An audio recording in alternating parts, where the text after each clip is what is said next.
In the world of sports, most athletes follow this seemingly normal trajectory where you see a player develop a complete game and peak in their mid-20s. A few others go on to become late bloomers, players who experience their biggest success late into their careers. And then we have the third group, the prodigies, who create so much buzz at a young age by beating the most experienced players in the game. We've seen a few teenage sensations over the years in tennis. However, very rarely do we see a teenager with a complete game, a player who looks like they've been around for a long time. Women's tennis has a new queen, and from all indications, we're witnessing the rise of a player who has the potential to become one of the all-time greats. Mira Andreeva is only 17 years old, but has been the best player in the world the last couple of weeks. It's time we talked about her. So Andreeva snagged back-to-back WTA 1000 finals, has smashed dozens of youngest ever records over the course of her career so far, and is currently world number 6. As a casual fan, the first thing that comes to mind is, how did she do it? A closer look at her game tells you everything you need to know. Technique-wise, there's nothing wrong with Andreeva's serve. The motion is fluid, with no pauses, and she loads on the front foot before getting that much-needed rock back on the back foot for more explosiveness. I particularly love her knee bend and leg drive as she gets into the trophy position, and look at the height on the jump. The ball toss is okay, but some fans could argue that she needs to lower her toss to get more control. That could help overall, though we tend to see higher tosses on the WTA Tour in general. In the last couple of months, Mira has actually grown a bit, going from 5'7" to around 5'9", give or take. No doubt the extra inches will help big time on creating angles with the serve. In 2024, Andreeva had a hold percentage of 67.6%, which put her at the 36th spot among the top 50 players. That number was well below the tour average of 70.2%. Watching Mira last year, you could tell that her serve was one of the areas that could improve, not necessarily because there was a technical problem, but just because she was still growing and hadn't reached her maximum physical strength yet. The serve was sometimes inconsistent, and on her worst days was just a point starter. For a 17-year-old playing on the biggest stage and against much stronger players, that shouldn't have been surprising. Well, now it's 2025, and Andreeva has a hold percentage of 75.2%, which puts her at number 7 in the world. From the 36th spot to 7 in a matter of months, that's some real progress. She's also added a lot more consistency and pace to the serve, and you wouldn't believe Andreeva has now hit more aces than Sabalenka this season. She hit a 126-mile-per-hour serve against Iga at Indian Wells, and although the wind may be added to the speed a bit, the point remains that Andreeva is serving bigger and better than ever. Oh, and did I mention that she fired 10 aces past Swiatek in Dubai? Or that she hit 6 aces to Sabalenka's 1 in the Indian Wells final? Of course, there's more room for growth when it comes to placement and picking her spots, but I also love the fact that Mira is able to protect her second serve better than many of the top WTA players. Though where Andreeva really shines is on the return. Let me say this, no player has a higher percentage of first serve return points won in the last 52 weeks than Mira Andreeva. Plus, she's also in the top 5 for return points won overall. I know Andreeva faced considerably lower-ranked players last year, but she's more than justified her status as a top returner after demolishing 3 Grand Slam champions in both Dubai and Indian Wells. And I should also mention that she was the youngest to do so since Maria Sharapova beat 3 Grand Slam champs in the 2004 WTA Finals. Still on the return stats, only Madison Keys and Marta Kostyuk have been aced fewer times than the Russian, which essentially means that no matter how good a server you are, you're gonna have a tough day at the office getting free points on your first serve. In 5 sets of tennis across 2 matches, Rybakina only managed 7 aces. Sabalenka only 1 in the final at Indian Wells. And to complete the return stat line, Andreeva finds herself in the top 5 for break percentage in the last year. So what's so special about Mira's return? Let me answer that for you. Andreeva's stance as a receiver is flexible but relatively neutral. Like any great returner, the immediate goal is to force you into a rally. As a tennis coach, it's easier to teach your protege how to serve than how to return because returning requires a mix of vision, athleticism, anticipation, quickness, and speed that sometimes just can't be taught. There's a reason why so many top pro players on the ATP Tour struggle to improve their return game significantly. Andreeva doesn't allow you to be in charge of the rallies. She constantly switches up her shots and doesn't give you any rhythm to work with.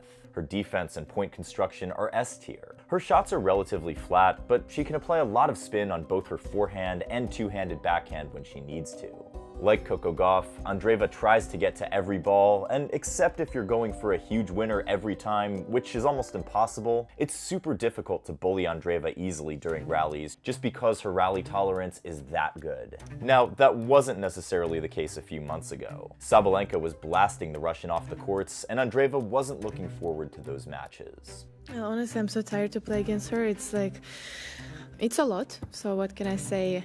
Here we are again. Her level has now improved so much that literally no one wants to face her. Like Daria Kasatkina and the likes of Coco Gauff and Emma Navarro, Andreeva is patient on the return and has a much higher average rally length compared to other top players. But let's narrow down on her ground strokes. They aren't the most aggressive, and Mira isn't the type of player to blow you off the court at the moment.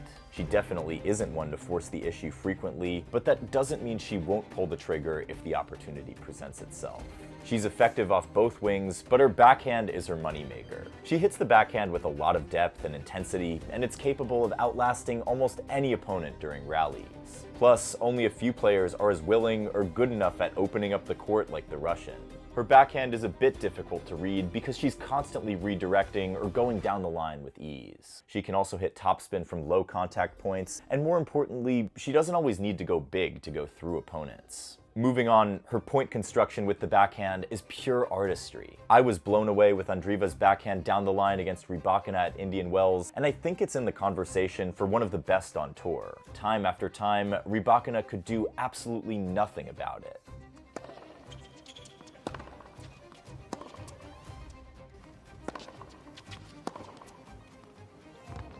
Andreeva kept pummeling those backhands down the line, and by my count, there were more than half a dozen winners from the backhands alone. Here's more of them.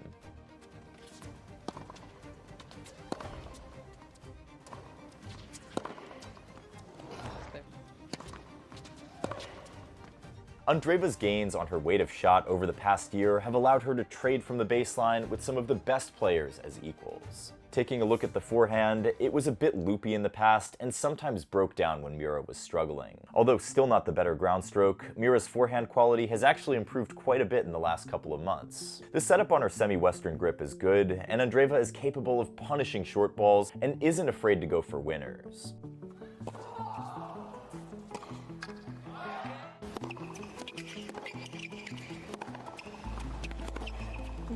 Although she doesn't have the forehand issues Gauff has, she could sometimes be a bit rushed on the much faster courts. Not having the knockout power in her forehand might seem like a problem at first, but I'd love to see it as a blessing in disguise because it forces her to problem solve and develop other elements of her game. That's definitely what she's been doing so far. She's capable of taking advantage of any playing style with her forehand slice too. When she needs to defend, you'll see Mira using the same forehand slice to absorb pace and reset the point. When she's forced way wide on the forehand side, you see her use the slice as a terrific recovery shot that presents the opponent with an uncomfortable reply to a point that maybe they already thought they had won. Mira also uses the forehand slice precisely to draw players into the net and then hit a passing shot around them.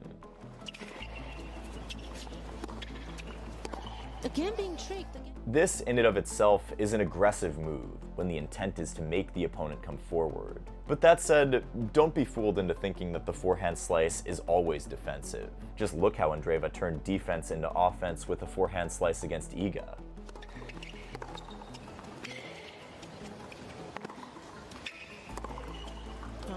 And against Rybakina.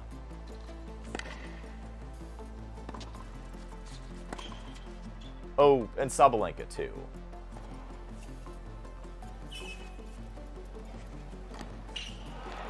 As the more aggressive version of Mira unfolds, I expect that we'll see her start to shorten points and take the ball earlier than she already is. Also, one of the problems with having a single huge weapon is that once it gets neutralized, there isn't much you can do.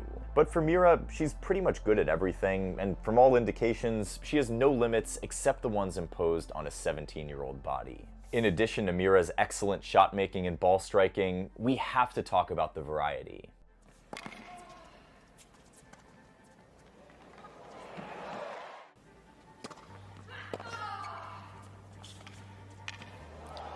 Her drop shots are good, and she has a range of shots in her arsenal to tactically outsmart opponents.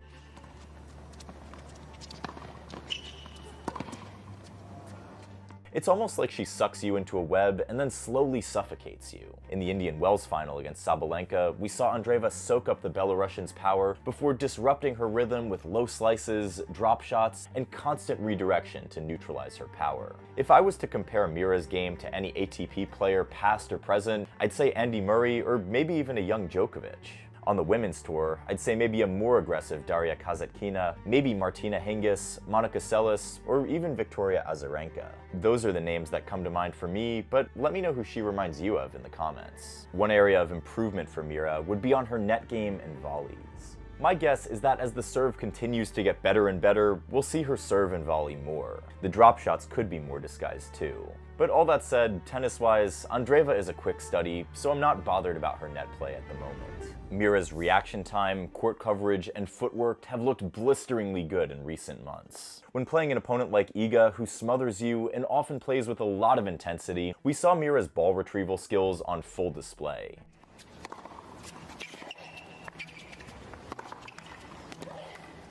Her court coverage is helped by her good anticipation and understanding of the court's geometry. She's comfortable digging in and out of the corners, and the vertical movement is also not a problem for her either. She has that ability to slide into a slice with a wide base and her weight balance, and then follow that up with recovering back towards the center of the court to hit an aggressive ground stroke. Now, this is kind of crazy because those leg muscles aren't fully developed, like say someone like Coco Gauff at her age, but she's well on her way to becoming an elite mover if she isn't one already.